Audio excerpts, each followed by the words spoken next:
بسم الله الرحمن الرحيم.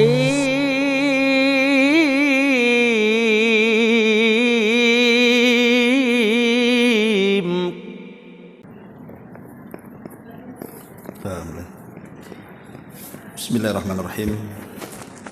Assalamualaikum warahmatullahi wabarakatuh.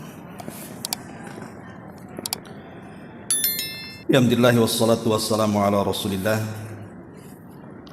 wa ala alihi wa sahbihi wa mawalah wa la hawla wa la quwata illa billahi wa ba'du. Alhamdulillah, di pagi menjelang siang ini kita bisa duduk untuk bertalabul ilmi, dan kita masih meneruskan kajian kita membahas kitab 175 Jalan Menuju Surga Allah Subhanahu wa taala. Dan kita sudah masuk pada poin ke-20. Di antara jalan surga adalah menuntut ilmu syar'i. Kita baca hadisnya baru kita jelaskan. Nabi sallallahu alaihi wasallam bersabda, "Man salaka tariqan yaltamisu fihi ilman sahhalallahu lahu bihi tariqan ilal jannah." Barang siapa yang menempuh jalan untuk mencari ilmu agama, maka Allah akan mudahkan baginya jalan menuju surga. Kemudian pada poin ke-21, karena masih berkaitan, Nabi SAW juga bersabda, "Fadlul alim alal abid ka fadli ala adnakum. Inna Allah wa malaikatahu wa ahlas samawati wal aradin hatta namlata fi juhriha wa hatta al-huta la yusalluna ala muallimin nas al-khairah." Keutamaan orang-orang yang berilmu atas ahli ibadah seperti keutamaanku atas orang yang paling rendah di antara kalian. Karena sesungguhnya Allah dan para malaikatnya serta penduduk langit dan juga bumi sampai kepada semut yang ada di lubangnya, juga ikan-ikan, mereka akan mendoakan orang-orang yang mengajarkan kebaikan kepada manusia. Baik, dalam dua hadis ini menjelaskan kepada kita tentang di antara jalan menuju surga Allah Subhanahu wa taala adalah menuntut ilmu syar'i. Seperti ibu hari ini duduk dalam rangka menuntut ilmu syar'i. Di sini Nabi sallallahu alaihi wasallam mengatakan, "Man salaka," siapa yang berjalan. Seperti ibu ini kan berjalan dari rumah ke sini, ada yang naik mobil, ada yang naik motor, ada yang gojek atau apa namanya. Datangnya kemari ini tidak lain dan bukan memang ingin belajar. Bukan yang lainnya ya, bukan ketemu daripada pusing di rumah, ketemu kawanlah di pengajian. Atau sekalian lagi utang, atau susah tidur biar cepat tidur, atau niat-niat yang lainnya. Jadi bukan itu, memang betul-betul berjalannya kemari itu untuk mencari ilmu. Maka Rasul sallallahu alaihi wasallam kemudian memberikan keutamaan, sahhalallahu lahu bihi tariqan ilal jannah. Maka Allah Subhanahu wa taala akan mudahkan jalan dia menuju surga.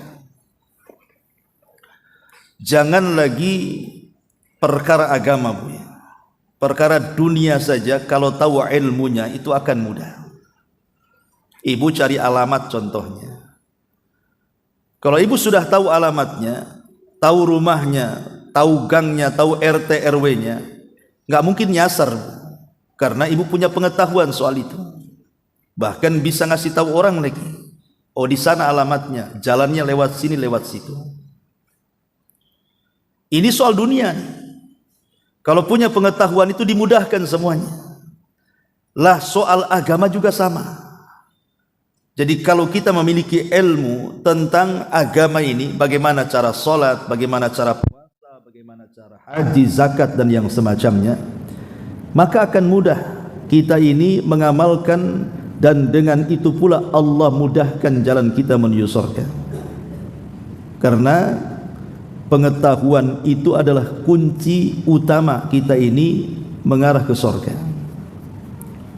Sebaliknya kejahilan itu justru menyesatkan. Urusan dunia saja menyesatkan.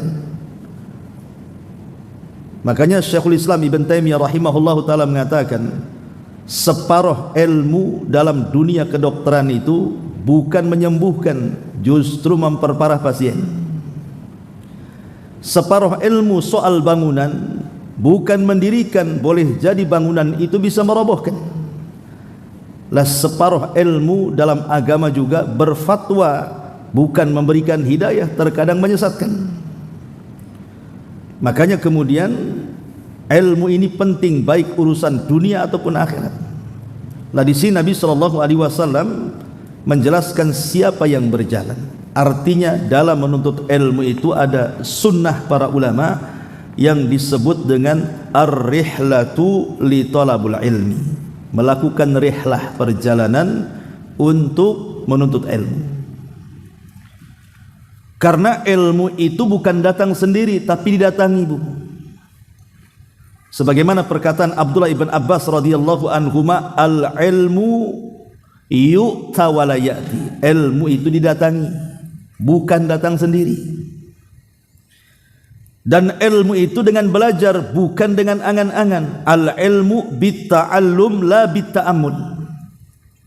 Datangnya ilmu itu dengan belajar, bukan dengan angan-angan. Ibu pengen hafal Quran, dibakarlah Quran itu. Kemudian abunya dibuat kopi, kemudian diminum. Kira-kira hafal Quran enggak? Enggak ada, yang ada sakit perut, Bu. Ya. Ya dihafal, dipelajari, baru seseorang itu bisa hafal Quran. Jadi ilmu itu dipelajari dan harus didatangi tempatnya. Karena berjalannya ibu dari rumah ke sini saja sudah pahala. Belum duduk di majelis ilmu, baru berjalannya saja.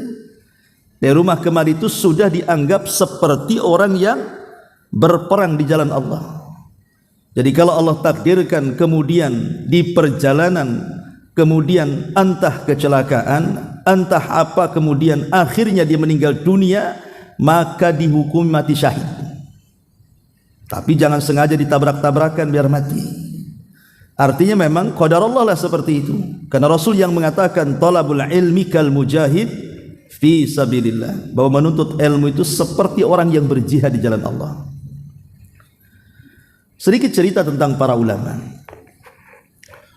Di zaman sahabat Nabi SAW ada seorang sahabat namanya Jabir bin Abdullah radhiyallahu anhu. Jabir bin Abdullah radhiyallahu anhu, putra daripada Abdullah ibn Haram.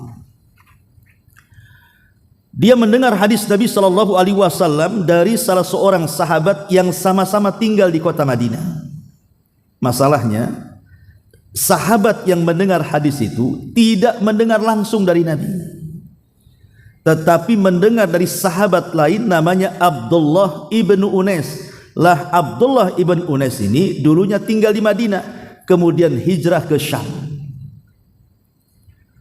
Jadi Abdullah atau Jabir bin Abdullah ini ingin memastikan hadis itu, apakah betul Abdullah ibn Unais itu mendengar langsung dari Nabi atau tidak. Akhirnya kemudian setelah dia tahu bahwa hadis itu diriwayatkan oleh Abdullah ibn Unais, dia pun mempersiapkan unta dengan seluruh perbekalannya. Dan di zaman itu kendaraan pakai unta. Berjalan dari Madinah menuju Syam selama 1 bulan. Berarti PP 2 bulan. Hanya memastikan 1 hadis saja. Dan Jabir mengatakan, apakah betul engkau mendengar hadis ini dari Nabi SAW? Yuhsyarun nas yaumal qiyamati khufatan uratan ghurlan. di mana manusia pada hari kiamat akan dibangkitkan dalam kondisi tidak dikhitan, telanjang dan tidak menggunakan sandal. Betul kau dengar ini dari Nabi? Kata Abdullah ibn Unais, iya aku dengar langsung dari Nabi. Sudah gitu saja. Habis itu balik lagi ke Madinah. Hanya memastikan saja. Dia sudah hafal hadis itu dari sahabat lain. Cuman sahabat lain tidak mendengar langsung dari Nabi, tapi mendengar dari Abdullah ibn Unais yang ada di Syam. Coba bayangkan, hanya memastikan satu hadis, apakah engkau mendengar langsung dari Nabi atau tidak? 2 bulan melakukan perjalanan dengan unta. Bayangkan berapa uang yang ia habiskan, berapa waktu yang ia korbankan, lelah letih di perjalanan, belum lagi bahaya yang dihadapkan, hanya mencari satu hadis saja. Jabir sampai berjalan dari Madinah menuju Syam. Itulah ulama dulu. Kemudian juga karena zaman sekarang ini, kenapa enggak hadir di Ustadz Anu? Bosan itu aja katanya. Dan ada yang kayak gitu tuh. Padahal sebenarnya ibu duduk di majelis ilmu itu bukan hanya sekedar pengetahuan yang ibu tidak ketahui sehingga tahu. Terkadang ilmu yang ibu sudah ketahui diulang-ulang oleh ustadz itu, terkadang itu sebuah ilmu. Bahkan duduknya saja sudah berpahala tuh. Seperti kemarin yang sudah kita jelaskan. Jadi ibu datang ke majelis taklim, kemudian duduk mendengarkan ceramah. Itu tak sadar bu, dosa-dosa ibu itu sudah rontok di situ. Sehingga Nabi SAW mengatakan, apabila buyar pengajian dan ibu pulang ke rumah, apa kata Rasul? Qumu maghfuran lakum. Berdirilah kalian, pulanglah kalian, karena dosa-dosa kalian sudah diampuni dan Allah sudah ganti keburukan kalian dengan kebaikan. Lihat bagaimana fadilah orang yang duduk di majelis ilmu itu. Ini contoh yang pertama. Contoh yang kedua, hal yang sama juga dilakukan oleh seorang sahabat namanya Abu Ayyub Al-Ansari. Ada sahabat namanya Abu Ayyub Al-Ansari itu. Sama dengan Jabir. Dia mendengar hadis dari sahabat, tapi sahabat ini tidak mendengar langsung dari Nabi, tapi mendengar dari salah seorang sahabat yang tinggal di Mesir. Akhirnya Abi Ayyub Al-Ansari berjalan dari Madinah ke Mesir. Berapa hari itu dari Madinah ke Mesir itu? Hanya memastikan satu hadis Nabi SAW. Kemudian setelah sampai ketemu orangnya, ditanyakan, apakah engkau mendengar langsung dari Nabi? Iya. Pulang lagi, hanya itu saja ke Madinah. Hanya untuk mempertanyakan satu hadis, tapi menghabiskan waktu berbulan-bulan, menghabiskan biaya yang cukup banyak. Karena mereka di zaman itu memang sangat memuliakan ilmu, itu masalahnya. Jadi ilmu itu dimuliakan. Sampai-sampai Imam Ibnu Dailami, sama juga Imam Ibnu Dailami seorang tabi'in itu, dia tinggal di Mesir. Dia ingin berjumpa dengan Amr ibn As yang ada di Taif, di Mekah. Sama juga menanyakan soal satu hadis Nabi SAW, berjalan dari Mesir menuju Taif. Dan dari Taif lumayan cukup jauh, dari Mekah sekitar 6 jam lah kan. Tapi kan dari Mesir masalahnya itu. Kalau dari Mekah ke Taif ya dekat pakai bus. Sekarang saja dari Mesir kalau jalan darat itu kan jauh itu ke Mekah. Lah itu bagaimana Ibnu Dailami hanya mempertanyakan satu hadis kepada sahabat Amr ibn As radhiyallahu anhu. Bahkan Imam Malik itu harus berjalan berhari-hari bermalam-malam tuh untuk menanyakan satu hadis juga. Jadi walaupun satu hadis bagi mereka itu sangat berharga di zaman itu karena mereka tahu pentingnya dan mulianya sebuah ilmu dan keutamaan para penuntutnya. Sampai ada ulama namanya Ibnu Qasim. Ibnu Qasim, dia menikahi putri daripada pamannya. Kemudian setelah menikah beberapa bulan, rupanya hamilah istrinya. Tapi kemudian Ibnul Qasim ini meminta izin kepada istrinya, ingin belajar kepada Imam Malik. Kemudian istrinya dikasih pilihan sama suaminya, kamu mau tetap jadi istriku, sabar menunggu kepulanganku thalabul ilmi, atau mau kuceraikan? Jadi ulama dulu itu sampai seperti itu tuh. Mau kuceraikan, saya ceraikan. Tapi kalau sabar ingin jadi istriku, ya tunggu aku pulang. Berangkatlah Ibnu Qasim ini menuju Madinah. Kemudian belajar dengan Imam Malik 17 tahun. Coba bayangkan, anaknya udah dewasa tuh. Lahir itu sudah dewasa lah anaknya, sekitar 16 tahun lebih kan gitu. Karena memang ditinggal istrinya sedang hamil. Jadi kemudian setelah dia jadi ulama itu, sudah menyerap ilmu Imam Malik di kota Madinah, pulang dia. Rupanya ketika sampai di kampungnya, dia mengetok rumah. Rupanya yang keluar anak laki-laki yang sudah dewasa. Dikiranya Ibnu Qasim ini penjahat mau mengganggu ibunya. Langsung diambil pedang sama dia. Dia nggak tahu itu bapaknya itu. Tetapi kemudian istrinya keluar, kemudian mengenali itu suaminya, baru dia ngasih tahu anaknya, nah itu bapakmu baru pulang dari thalabul ilmi. Kira-kira ini kalau posisi ibu di istrinya Ibnu Qasim, mau nggak tuh? 17 tahun ibu, jadi ibu toyib ya, ditinggal suaminya itu. Tapi memang ulama dulu mengikhlaskan. Bayangkan, luar biasa tuh. Ya, Ma'asyiral muslimat yang dimuliakan Allah Subhanahu wa taala, begitulah ilmu dimuliakan di zaman itu. Makanya di sini Rasul mengatakan man salaka, siapa yang berjalan. Jadi ilmu itu harus dituntut dengan berjalan. Sangat berjalan, karena itu yang menjadikan semangat untuk orang belajar itu. Kita beralih kepada zaman sebelum Islam. Ada seorang nabi namanya Musa alaihi salatu wassalam. Nabi Musa alaihi salatu wassalam. Pernah dia berkhutbah di depan Bani Israel. Kemudian setelah berkhutbah, adalah salah seorang Bani Israel bertanya kepada Nabi Musa, wahai Musa, ada enggak manusia yang lebih alim dibandingkan dirimu? Musa mengatakan tidak ada. Harusnya dia mengucapkan insya Allah, tapi dia lupa mengucapkan insya Allah. Dia mengatakan tidak ada. Sebenarnya ucapan Musa ini benar sebenarnya. Memang di zaman itu tidak ada orang yang lebih alim dibandingkan Nabi Musa. Cuman masalahnya di situ ada sisi kemanusiaan, kesannya takabur. Karena dia mengatakan tidak ada. Coba kalau dia mengatakan insya Allah tidak ada, selamat dia. Gara-gara ucapan ini, maka Allah Subhanahu wa taala menghukum Nabi Musa dan mengatakan, ya Musa, di sana ada orang yang punya ilmu yang kau tidak punya. Kau harus belajar kepadanya. Kemudian Musa alaihi salam mengatakan, siapa ya Rabb orang itu? Saya akan cari dia dan akan belajar kepadanya. Maka Allah Subhanahu wa taala mengatakan, dialah Khadir atau Khidir bahasa kitanya. Diperselisihkan Khadir atau Khidir ini, apakah dia seorang nabi ataukah dia rajulun saleh, hanya orang soleh saja. Tapi pendapat yang kuat wallahu alam, dia seorang nabi dan mukjizatnya sesuai dengan namanya Khidir. Diambil dari Khadir itu artinya hijau. Jadi kalau dia duduk di padang gersang, kemudian dia berdiri, itu padang gersang itu jadi tumbuh rumput, itu jadi hijau tuh. Itulah mukjizatnya Nabi Khidir, maka disebut Khidir. Karena dia duduk di mana saja yang gersang, tumbuh di situ tumbuh-tumbuhan. Masalahnya Allah Subhanahu wa taala ketika memberikan alamat kepada Nabi Musa untuk mencari Khidir itu tak jelas pula alamatnya. Kalau alamatnya jelas, desanya, kecamatannya, kelurahannya, kabupatennya kan senang tuh.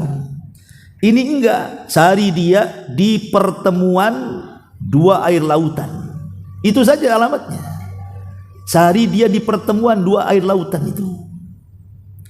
Kemudian yang kedua, ciri-cirinya kalau engkau sudah sampai di tempat itu, maka ikan asin yang kau bawa itu akan hidup dan loncat. Kalau ikan asin yang mati tiba-tiba hidup kemudian loncat, ikuti itu ikan itu arahnya kemana, maka ikan itu akan menunjukkan kamu ke tempat Khidir itu. Bayangkan coba alamatnya kayak gini, cemana caranya? Ya, mencari dua pertemuan air lautan itu di mana?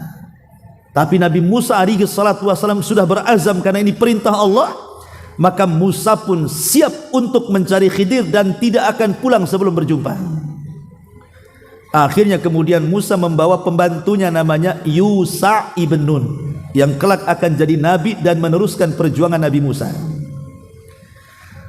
Jadi berangkatlah Yusha ibn Nun dengan Nabi Musa mencari Khidir. Setelah lelah, letih, entah berapa hari, berapa bulan, berapa tahun, wallahu alam, tidak dijelaskan. Al-Quran tidak menjelaskan, karena kisah ini terdapat dalam surah Al-Kahfi. Jadi kemudian Nabi Musa ini berjalan dengan Yusha ibn Nun. Rupanya sudah sampai di tempat itu, tapi kemudian setan membuat lupa. Jadi ketika istirahat Nabi Musa di situ, kemudian Yusha ibn Nun itu melihat kok ikan asinnya hidup, kemudian nyemplung di situ, lupa dan ngasih tahu Nabi Musa. Akhirnya berjalan lagi, lelahlah Nabi Musa, kemudian ingin makan. Rupanya ditanya mana ikannya, ikannya nyemplung. Oh, baru ingat, kita udah kebablasan, balik lagi ke tempat batu tadi. Disitulah berjumpa dengan Nabi Khidir. Akhirnya Nabi Musa pun belajar kepada Nabi Khidir. Sebenarnya kalau mulia-muliaan, Musa jauh lebih mulia dibandingkan Khidir, karena dia seorang nabi, seorang rasul, ulul azmi, nabi terkenal Bani Israel. Khidir kan hanya seorang nabi saja. Di sini ada faedah bahwa belajar itu tidak mesti kepada orang yang lebih tinggi ilmunya. Terkadang kita juga harus belajar kepada yang setara ilmunya atau yang di bawah ilmu kita. Boleh jadi dia punya pengetahuan yang kita tidak tahu. Tidak mesti dengan ustaz saja, boleh jadi mungkin sesama teman atau mungkin di bawahnya, junior ibu lah. Karena terkadang ada pengetahuan yang luput, seperti Musa belajar kepada Khidir. Maka belajarlah kepada Khidir walaupun pelajarannya aneh-aneh kan itu. Pertama membolongi kapal kan itu. Yang kedua anak kecil ditangkap kemudian digorok mati. Ya, kemudian tiba-tiba ada rumah yang mau roboh, enggak jelas penghuninya, tiba-tiba diperbaiki. Ya, pokoknya aneh-aneh pelajarannya, yaitu mungkin syariatnya zaman dulu ya. Kalau syariat zaman sekarang ya enggak mungkin lah kemudian dipraktekkan ilmu itu. Seperti mamanya Khidir melihat ada anak-anak kecil kemudian ditangkap, anak itu kemudian digorok sampai mati. Kemudian ditanya, kenapa engkau membunuh anak itu? Maka Khidir, karena dia seorang nabi tentu dapat wahyu, ini anak kalau sudah besar durhaka nih, kasihan dengan orang tuanya, makanya kubunuh dulu. Lah nggak mungkin syariat ini kita amalkan kan itu. Nampaknya ada main-main nakal kali anak ini. Ibu ambil pisau tusuk aja kan gitu. Kenapa bu tusuk? Nih anak ini kalau besar kurang ajar nanti nih. Dari mana kita tahunya? Ini kan syariat dulu kan. Kita punya syariat sendiri, tidak bisa diamalkan. Karena Khidir melakukan seperti itu berdasarkan wahyu kan begitu. Ibu berdasarkan apa kan? Nggak ada dasarnya pun kan. Lah dari sini ada pelajaran besar bagaimana seorang nabi sekelas Nabi Musa saja mencari ilmu harus berjalan berhari-hari, berbulan-bulan, bertahun-tahun tuh bayangkan. Itulah rihlah thalabul ilmi namanya. Taib itu diantara zaman-zaman dulu ya. Tapi ada kisah menarik di zaman setelah Nabi SAW. Jadi ada seorang ulama namanya Abu Yusuf. Abu Yusuf ini murid seniornya Abu Hanifah. Abu Hanifah ma'ruf yang mengasas mazhab Hanafi. Mazhab itu kan ada 4, Syafi'i, Maliki, Hambali, Hanafi. Yang paling tua kan Hanafi. Di bawahnya Hanafi Maliki, di bawahnya Maliki Syafi'i, di bawahnya Syafi'i Hambali. Itu mazhab yang paling muda. Jadi di zaman Abu Hanifah, Nu'man ibn Thabit ini, namanya Nu'man ibn Thabit, panggilannya Abu Hanifah. Jadi ada anak kecil namanya Abu Yusuf. Abu Yusuf ini anak orang miskin ceritanya. Jadi Abu Yusuf ini sejak kecil dicintakan dengan ilmu. Padahal dia itu tiap hari harus membantu ibunya, karena ibunya jualan di pasar. Lah setiap kemudian ibunya butuh pertolongan anaknya yang masih remaja ini, Abu Yusuf, selalu nggak ada. Dicari-cari, rupanya suka duduk di samping masjidnya Abu Hanifah mendengarkan apa yang katakan Abu Hanifah. Sampai akhirnya ketika melihat kesemangatan anak remaja ini umur 12 tahun, Abu Hanifah mengatakan, nah udah jangan kau duduk di situ, kalau mau belajar masuk.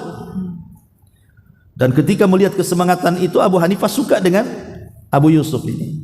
Tiba-tiba ibunya datang mencari, kemudian dijewer anaknya itu, kau kemana saja, harusnya kau bantu ibumu di pasar katanya.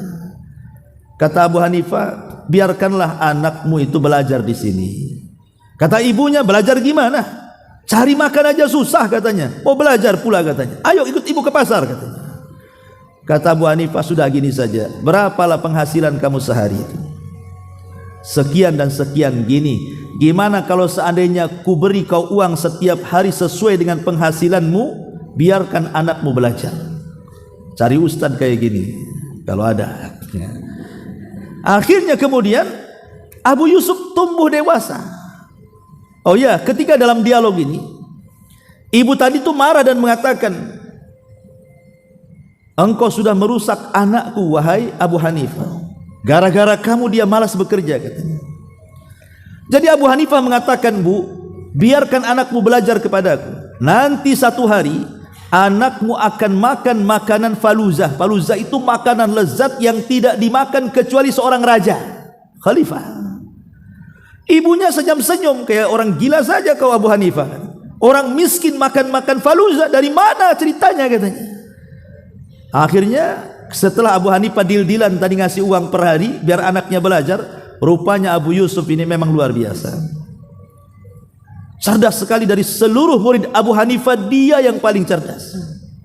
Satu hari ketika itu Khalifah Harun Ar-Rasyid rahimahullahu ta'ala, dia mencari seorang qadhi, seorang yang akan menjadi hakim agung dalam kerajaannya. Dia minta kepada Abu Hanifah, Abu Hanifah menolak, tidak mau. Akhirnya Abu Hanifah memilih Abu Yusuf, kau saja nak berangkat sana ke kerajaan, jadilah kau hakim agung di sana, jadi qadhi. Kemudian yang menggantikan Abu Hanifah Abu Yusuf nih, karena sudah besar, sudah dewasa, sudah jadi ulama gitu ya. Akhirnya dia jadi qadhi. Lah Harun Ar-Rasyid suka dengan Abu Yusuf karena punya kecerdasan. Jadi ketika pelantikan dia jadi qadhi itu, maka Harun Ar-Rasyid kan menghormati para ulama, Bu. Dalam satu majelis kata Harun Ar-Rasyid, sini wahai Abu Yusuf, duduklah di sampingku. Akhirnya duduk di sampingnya Harun Ar-Rasyid. Kata Harun Ar-Rasyid kepada pelayannya, datangkan makanan yang lezat kemari, katanya. Akhirnya datangkan makanan lezat namanya faluzah. Kata Harun Ar-Rasyid kepada Abu Yusuf, makanlah. Malah enggak dimakan, Bu. Malah dia tertawa dengan makanan itu. Jadi Harun Ar-Rasyid ini bingung, kau ngejek makanan itu ya? Enggak, aku tertawa ingat dengan ucapan Abu Hanifah dulu sama ibuku, katanya. Bahwa kalau anakmu tinggal di sini satu hari dia akan makan makanan raja, katanya. Oh betul juga kata Abu Hanifah ini. Sekarang aku makan ini, coba kan. Dari sini menunjukkan apa, Bu? Bahwa ilmu itu mengangkat derajat. Makanya Allah mengatakan yarfa'illahu alladhina amanu minkum walladzina utul ilma darajat. Allah mengangkat derajat orang-orang yang beriman di antara kalian, dan Allah mengangkat derajat orang-orang yang berilmu di antara kalian. Seperti Abu Yusuf diangkat derajatnya jadi qadhi akhirnya. Subhanallah. Dan muridnya Abu Yusuf itu menjadi guru Imam Syafi'i. Muridnya Abu Yusuf itu jadi guru Imam Syafi'i itu. Jadi dia melahirkan para ulama, dia ulama melahirkan para ulama. Subhanallah, Abu Yusuf rahimahullahu ta'ala. Ma'asyiral muslimat yang dimuliakan Allah Azza wa Jalla. Dahulu ada seorang imam namanya Imam An-Nawawi. Ibu kalau pernah mendengar kitab Arba'in Nawawi, kumpulan 40 hadis, itu pengarangnya namanya Imam Nawawi. Imam Nawawi itu yang ngarang kitab Riyadhus Shalihin. Nah, itulah Imam Nawawi yang ngarang. Ya. Kemudian juga kitab Al-Adhkar, zikir-zikir, itu juga Imam Nawawi. Jadi banyak karyanya Imam Nawawi ini. Imam Nawawi ini memang tidak banyak, tidak panjang umurnya. Di usia 40 tahun lebih dia meninggal dunia. Dan dia tidak sempat menikah karena sibuk thalabul ilmi. Jadi di usia 12 tahun Imam Nawawi ini, ada seorang anak muda dari Maroko. Dia bertandang ke Nawa, tempat desanya Imam Nawawi itu. Dilihatnya kok ada anak remaja usia 12 tahun. Kok dia tidak mau bermain dengan anak-anak yang lainnya? Enggak mau bermain. Diajak sama anak muda dari Maroko ini, ayolah kau bermain. Tidak. Di tangannya bawa buku aja kemana-mana tuh. Ya baca saja kemana-mana Imam Nawawi itu. Jadi dirayu-rayulah sama anak muda dari Maroko ini. Dia mengatakan, nah ayo main. Kawan-kawanmu sedang main di sana. Usiamu adalah usia bermain, katanya. Bukan usia belajar. Tapi lihat jawaban Imam Nawawi. Dia mengatakan, ma khuliqtu lila'ib. Aku tidak diciptakan untuk main-main, katanya. Coba Bu, anak 12 tahun ngomong begitu. Kira-kira anak ibu ngomong gimana tuh? Aku diciptakan untuk main-main. Terbalik malah kan gitu. Oh, aku 24 jam diporsir gitu. Kapan aku mainnya kan itu ya? Tapi anak 12 tahun bisa ngomong begitu tuh. Aku tidak diciptakan untuk main-main. Subhanallah. Jadi anak muda dari Maroko ini mengatakan, kok anak siapa? Anaknya Fulan bin Fulan katanya. Didatangi rumahnya dan mengatakan kepada ayahnya, kepada ayah Imam Nawawi, tolong jaga anakmu ini. Dia punya perkara besar di masa depan katanya. Bapaknya bingung dan mengatakan, kok ini dukun ngeramal anakku katanya. Kata anak muda ini, iya pasti anakmu akan jadi orang sukses di masa depan. Gara-gara ucapan ini anak muda dari Maroko ini kepikiran sama bapaknya. Makanya sejak itulah dia hijrah dari Nawa ke Damaskus, karena Damaskus ketika itu kan negerinya para ulama. Disitulah Imam Nawawi belajar. Bayangkan usia 12 tahun, satu hari dia bisa menghadiri 12 mata pelajaran dari syekh-syekh yang ada di Damaskus. Jam sekian ke jam sekian ke rumahnya Syekh Anu, jam sekian ke jam sekian ke rumahnya Syekh Anu gitu. 12 mata pelajaran satu hari keliling dia. Itu anak 12 tahun, Bu. Betul anak ibu keliling, tapi ya trek-trekan motor ke sana kemari. Bukan thalabul ilmi ya. Tapi anak muda, lihat bagaimana Imam Nawawi. Wajar kalau seandainya di usia 28 tahun Imam Nawawi itu sudah produktif, dia menulis banyak karya. Ya Arba'in Nawawi, kemudian Syarah Muhadzab, Al-Adhkar, Arba'in Riyadhus Shalihin. Bahkan kitab Riyadhus Shalihin itu, Bu, itu kitab terbanyak dicetak di dunia setelah Quran. Saking lakunya, dipelajari di semua pesantren satu dunia ini, coba kan. Luar biasa itu kan. Lah itu orang dulu kalau belajar itu luar biasa. Sampai ilmu dan para penuntutnya atau para ulama dihargai. Ada seorang ulama namanya A'mash. A'mash ini bahasa Arab.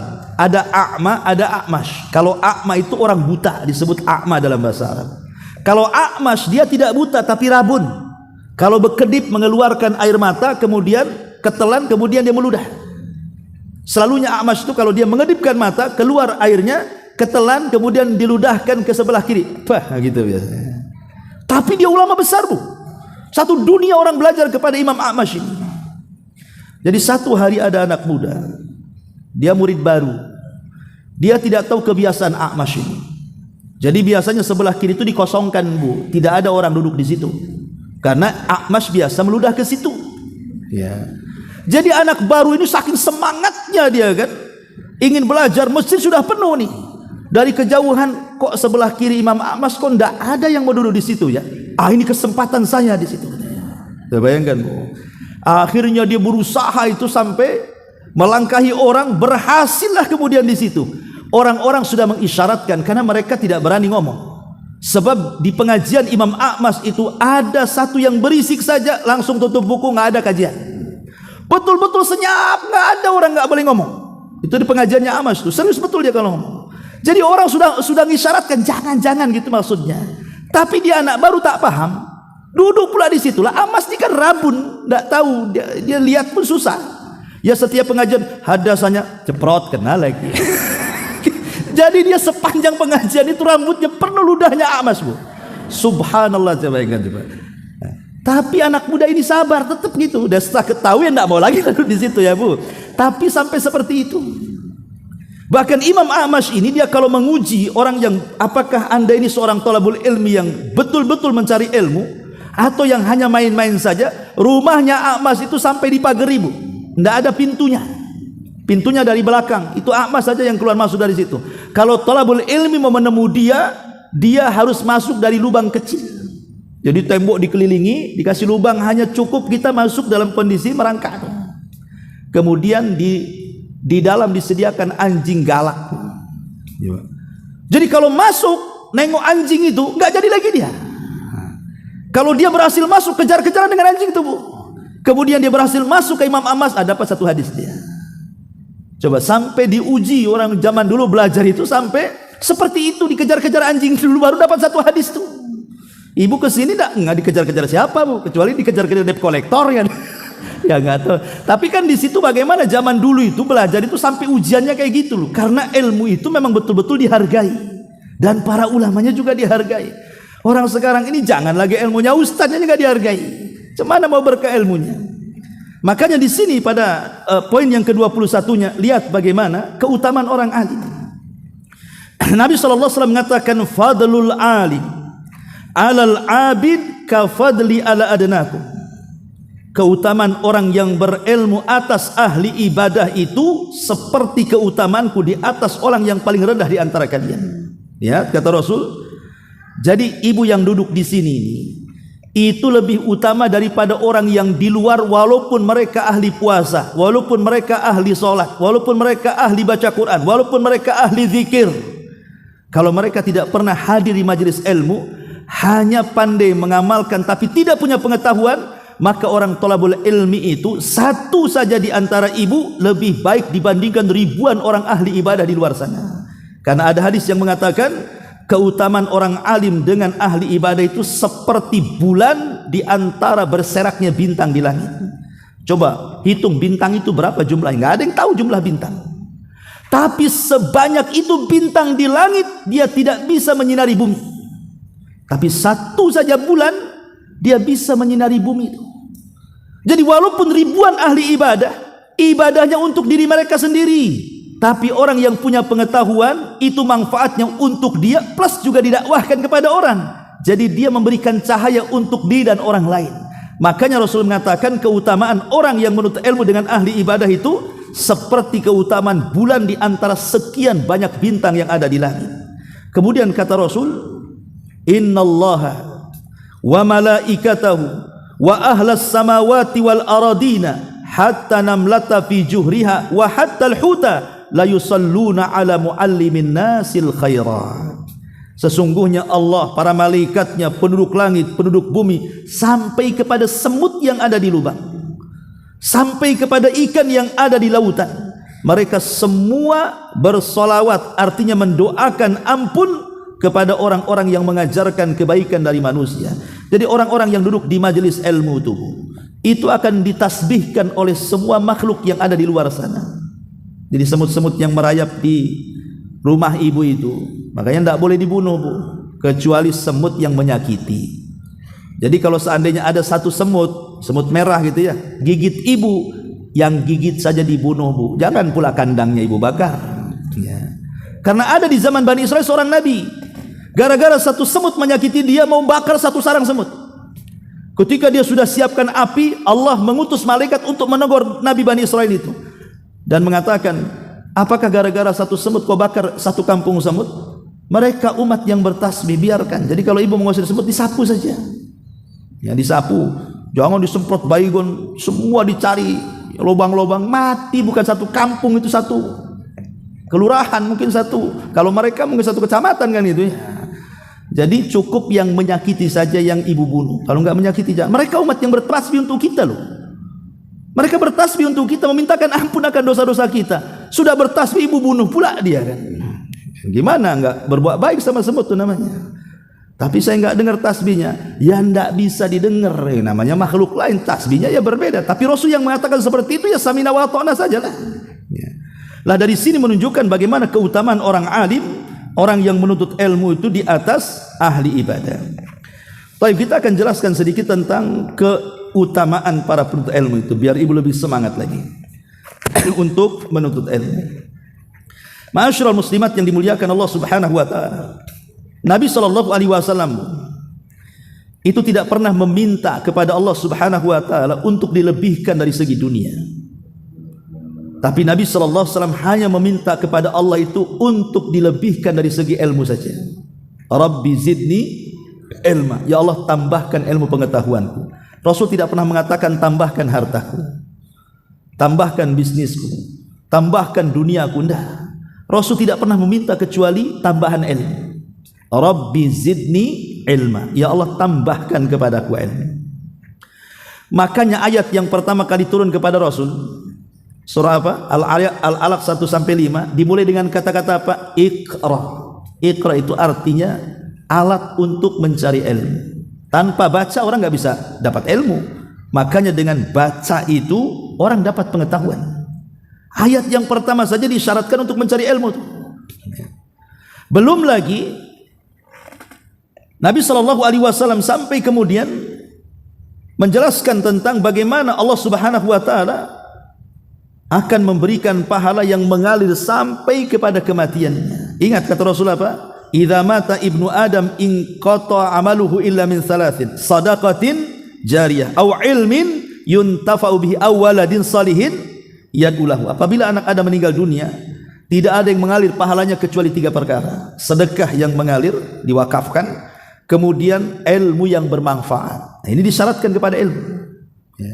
Disyaratkan kepada ilmu. Jadi kalau ibu ini belajar hari ini atau kepada siapa ustadznya, kemudian diamalkan, itu pahalanya mengalir.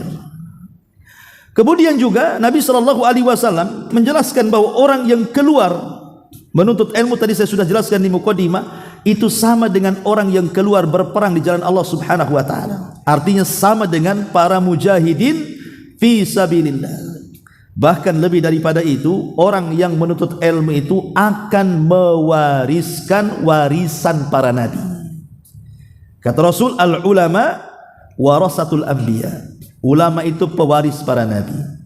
Wal anbiya lam yuwarrithu dinaran wala dirhaman. Ulama itu tidak pernah mewariskan dinar dan dirham, maknanya tidak mewariskan dunia. Walakin warasul ilma faman akhadha bihadin wafir. Maka siapa yang mengambilnya, maksudnya mengambil ilmu dari para ulama yang lainnya, maka dia telah mengambil bagian besar dari warisan para nabi. Dan banyak lagi. Baik, sedikit kita akan jelaskan tentang beberapa kisah lagi dari para ulama, bagaimana mereka memuliakan ilmu karena tahu fadilahnya. Ma'asyiral muslimat yang dimuliakan Allah Subhanahu wa taala, sebut saja disebutkan oleh para ulama. Di sini perkataan Abdurrahman ibn Abi Hatim rahimahullahu taala. Dia mengatakan, kunna bi Misrin sab'ata ashhur. Aku dulu belajar di Mesir, karena dulu Mesir itu kan gudangnya para ulama dan gudang ilmu di zaman itu. Kata Abdurrahman ibn Hatim, aku belajar di Mesir itu sampai 7 bulan. Lam na'kul fiha marakatan, tapi aku tidak pernah merasakan enaknya makanan. Marok itu semacam kuah daging. Ya, orang Arab kan suka dengan kuah daging itu. Ya. Kullu naharina. Kenapa demikian? Karena setiap siang kami, dari pagi, siang sampai sore itu, naqsimu lima jalis syuyukh. Kami membagi-bagi majlis-majlisnya syekh ini dan syekh itu. Jadi sudah lupa akan makan dulu. Jadi jam sekian belajar di Syekh Anu, jam sekian belajar di Syekh. Jadi dari pagi, siang sampai sore dihabiskan untuk situ, karena lezatnya belajar sampai lupa makan. Kalau kita kan terbalik gitu. Saking banyak makan, lupa belajar. Nah, gitu ya kalau orang sekarang. Kalau orang dulu kan gitu, sibuk belajar, lupa makan. Dulu orang dulu luar biasa. Ya. Ini contohnya bagaimana mereka tahan lapar gitu ya. Sama lah ibu, kalau ibu niat anak ibu main game, itu kan saking khusyuknya kan bu ya. Kadang-kadang kan lupa makan tuh, pagi, siang, sore nge-game saja. Akhirnya lambat-lambat kena lambungnya anak tuh. Orang kalau khusyuk itu lupa segalanya. Lah para ulama dulu itu memang ilmu dijadikan sebuah kelezatan. Jadi kalau sudah belajar itu lezat rasanya. Makanya mereka bisa duduk bertahan berjam-jam dari pagi sampai sore untuk belajar itu. Nah, itulah orang-orang yang sudah merasakan kelezatan ilmu, pasti dia akan suka duduk. Coba ibu kalau tidak pernah belajar bu, duduk di majelis talim, ajaklah kawan ibu tuh yang tidak pernah ke majelis talim itu. Ajak ke sini duduk saja. Jangan lama-lama, 1 jam saja. Itu kayak burung ditangkap dimasukkan sangkar, maunya keluar aja tuh. Udah nggak enak tuh. Apalagi serius, nggak ada ketawanya, nggak ada apa. Ini ustaz apa nih gitu. Kan itu ya. Mungkin dia nggak kerasan kan itu. Besok diajak lagi dia kapok mungkin dia. Karena tidak terbiasa dan belum pernah merasakan lezatnya ilmu. Orang yang merasakan lezatnya ilmu itu karena banyak duduk di majelis taklim, kemudian ada niat ingin belajar, mengangkat kejahilan dalam dirinya untuk mengangkat kejahilan kepada orang lain. Baru dia akan merasakan kelezatan. Makanya kenapa harus ada adabnya, harus ada ikhlas, harus ada sabar. Ya, karena sabar dalam menuntut ilmu itu rahasia orang mendapatkan pengetahuan. Kemudian juga disebutkan oleh Imam Ibnul Qayyim rahimahullahu taala. Jadi dia punya guru namanya Syekhul Islam Ibnu Taimiyah. Ibnu Taimiyah itu gurunya Imam Ibnul Qayyim. Jadi satu hari Ibnu Taimiyah itu sakit, sakit parah, ya karena kelelahan belajar dan mengajar, akhirnya terbaring sakit dia, tidak bisa bangun. Dibawalah dia ke mustasfa, ke rumah sakit mungkin bahasa kitanya. Kemudian dirawat sama dokter. Tetapi selama di rumah sakit, walaupun dia lemas gitu kan, dia tidak pernah tinggal yang namanya pena dengan buku tuh.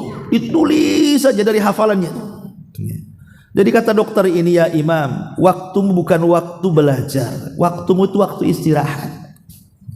Kamu tuh sakit parah, kalau kamu kurang istirahat penyakitmu akan bertambah. Kok lama sembuhnya? Kemudian Ibnu Taimiyah mengatakan kepada dokter itu, Pak dokter, saya ingin tanya, seseorang itu kalau hatinya tenang, hatinya senang, hatinya bahagia, apakah itu bisa mengurangi penyakit? Dia tanya begitu. Kalau orang itu tidak ada masalah, pokoknya bahagia hatinya, apakah itu bisa mengurangi penyakit? Kan dia tahu bahwa kalau dalam ilmu Tibun Nabawi itu justru kebanyakan penyakit itu kan dari pikiran, sedikit dari makanan. Tapi kalau mungkin ilmu kedokteran mungkin terbalik kan gitu ya. Tapi dalam ilmu pengetahuan ya seperti itu dalam Islam itu. Jadi pikiran itulah sebenarnya penyebab banyaknya penyakit itu. Jadi Ibnu Taimiyah mengatakan, apakah kalau orang itu senang, tidak punya pikiran, ini bisa mengurangi penyakit? Kata dokter, ya, itu sudah masyhur, memang seperti itu katanya. Masalahnya gini dok, aku ini kalau tidak pegang pena dengan ini, aku tidak bahagia. Itu saja masalahnya. Biarkan aku bahagia dengan ini. Kata dokter, itu ilmumu beda dengan ilmuku katanya. Jadi akhirnya kemudian Ibnu Taimiyah tetap dia, akhirnya Allah sembuhkan. Lihat, sampai sakit-sakit pun dia begini. Kalau ibu nggak sakit tuh pasti mintanya ya yang enak-enak dimakan kan, Bu. Bukan minta buku untuk dibaca tuh. Ya. Ini bagaimana para ulama itu sampai seperti itu. Sampai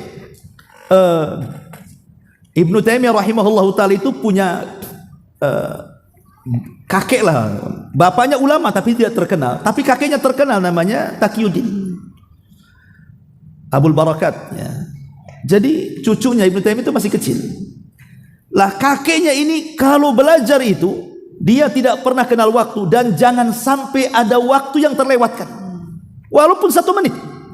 Sampai kalau dia hendak buang hajat dulu, Abul Barakat itu, Taqiyuddin Abul Barakat itu, dia buang hajat itu. Jadi dia minta kepada cucunya Ibnu Taimiyah yang masih kecil, suruh baca kencang-kencang di samping toilet, supaya dia ya sambil berak itu dengerin dari luar kan itu. Karena kan tidak boleh baca di toilet kan, nggak boleh ibu ya, bawa handphone dengerin Quran di toilet haram, tidak boleh.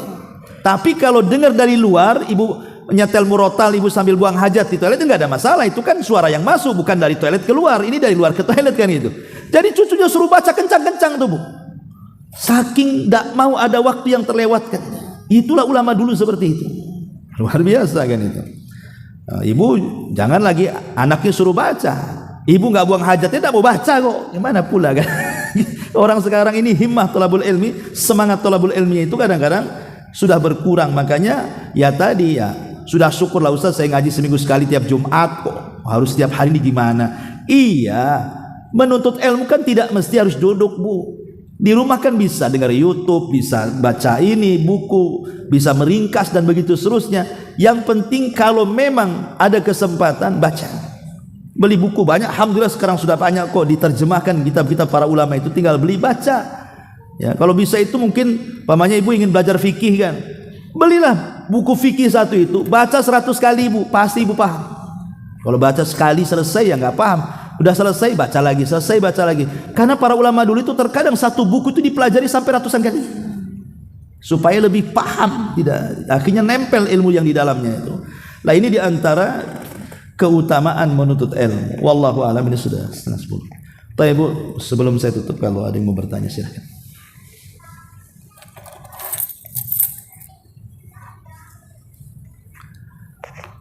Ada?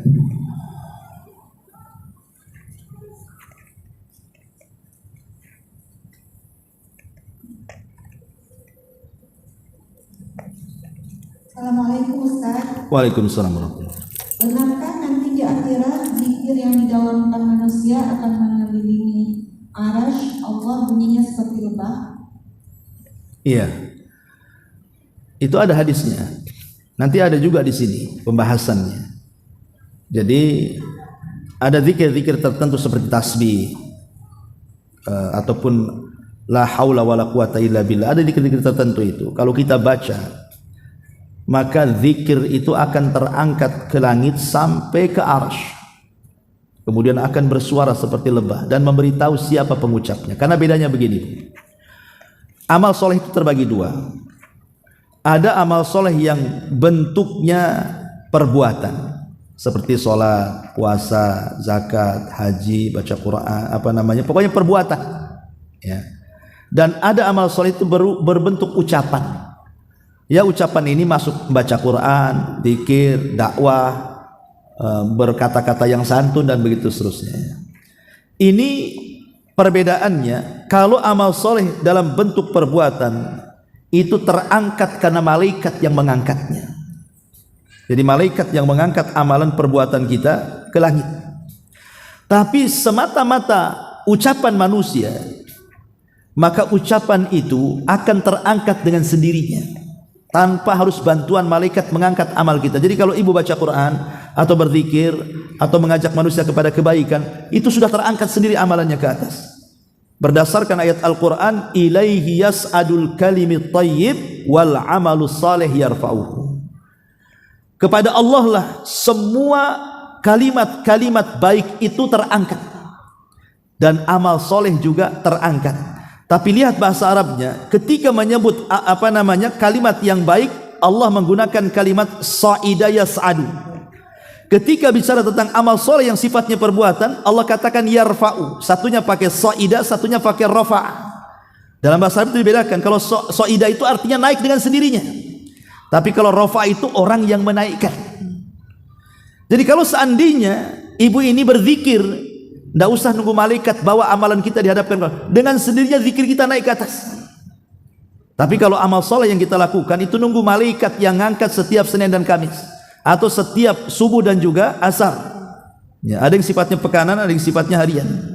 Tapi kalau amal soleh tidak menunggu malaikat yang mengangkat perkataan yang baik itu tidak menunggu malaikat yang mengangkatnya, dia terangkat sendiri dia. Makanya kenapa lisan itu sebenarnya paling mudah orang masuk surga dengan lisan itu. Tapi paling mudah juga orang masuk neraka dengan lisan. Kalau orang berzikir tiap hari itu zikirnya langsung naik ke atas tuh. Ya, makanya di sini ada hadis yang mengatakan seperti itu, bahwa nanti zikir itu akan mengelilingi di aras dan akan mengeluarkan suara tawon itu, dan akan menyebut-nyebut siapa yang mengucapkannya. Wallahu a'lam. Ya. Baik, enggak ada? Ya, sampai di sini. Subhanaka bihamdika. Ada? Itu di belakang itu.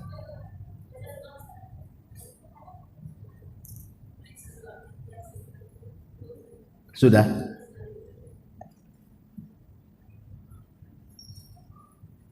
Nggak ada.